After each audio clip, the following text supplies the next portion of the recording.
49ers demolished by better Seahawks, but Purdy, Shanahan see the long game.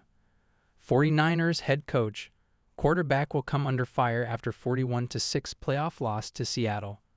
Fortunately, they'll be around to try again. There will be plenty of time to overreact, and it's begun already if the first email to come my way in the wake of the 49ers' 41-6 loss to Seattle Saturday night is any indication. Fire Shanahan. Fire Robert Saleh. Fire John Lynch. This team has embarrassed the 49er faithful. That's only part of it, but you get the picture. Perspective is lost among a segment of the fan base after a 35-point beatdown in the NFL divisional playoffs. Brock Purdy lost to Sam Darnold. Christian McCaffrey finally ran out of gas. Saleh's makeshift defense gave up 34 points. The formerly much-improved special teams slumped at the end of the season, with Seattle getting off and running with a 95-yard kickoff return for a touchdown by Rashid Shaheed. Yet the 49ers still have Purdy. They've still got Kyle Shanahan, even if the loss wasn't exactly his finest hour, with a couple of sideline blowups and an ill-advised 4th-and-1 option play call that Kyle Juszczyk fumbled out of bounds to the short side of the field. Purdy was doing his best to process the game at the post-game podium.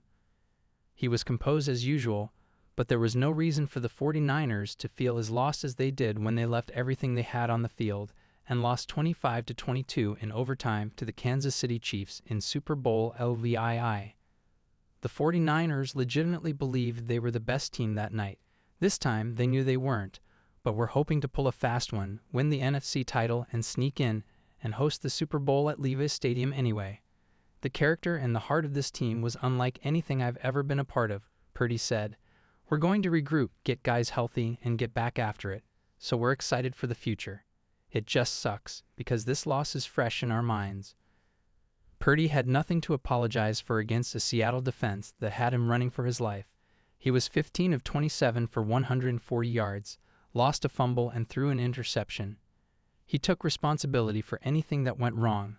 The interception came when he threw behind tight end Luke Farrell. With George Kittle out with a torn hamstring and Jake Tonjes out with a foot injury, he didn't have much choice. Farrell barely made a move for the ball. Not that Purdy would ever demean a teammate in public. I was just trying to figure out which way Luke was going to go, Purdy said. Honestly, I shouldn't have thrown it.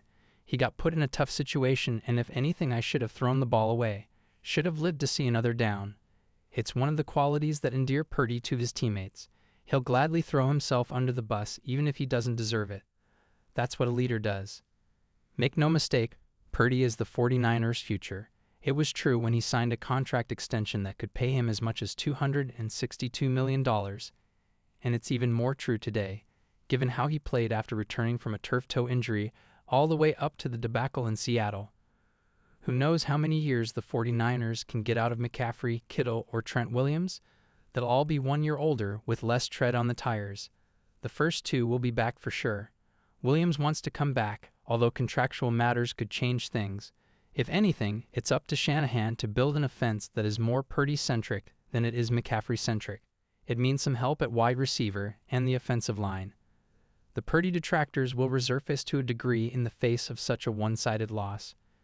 Here you have it, further evidence that Purdy is only as good as his supporting cast, which is true, as it is for all quarterbacks.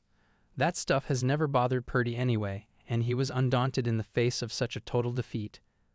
The 49ers had beaten Seattle once, lost a second time, and were blown out a third time. They only scored 26 points in the 3 games. As much as things change year to year in the NFL, the Seahawks have the look of a team that's going to be good for a while, and the 49ers will have to play them twice a year at least. Purdy gave credit where credit was due to a point, but he wasn't about to concede the 49ers, even in their current state, weren't good enough to have done more. You really have to play smart football, check the ball down, stay on the field, convert third downs, Purdy said. They're the kind of defense that doesn't give up any big shot plays. When you have one-on-ones, you have to capitalize because they're going to play soft zone and make you reach. All of us, including myself, we've got to understand that we're going against these guys and realize how important it is to stay on the field.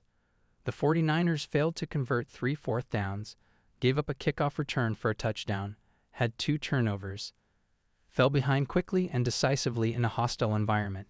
If you wanted to write a primer on how to get blown out in the playoffs, the 49ers were the authors. No one played perfect, Shanahan said. No one coached great today. They got us pretty good, but I thought Brock made a number of plays out there. But the second half got away from us. Bottom line is the 49ers accomplished more than anyone thought they could, considering all the well-documented losses, whether to injury or, in the case of Brandon Ayuk, simply walking away when things weren't to his liking.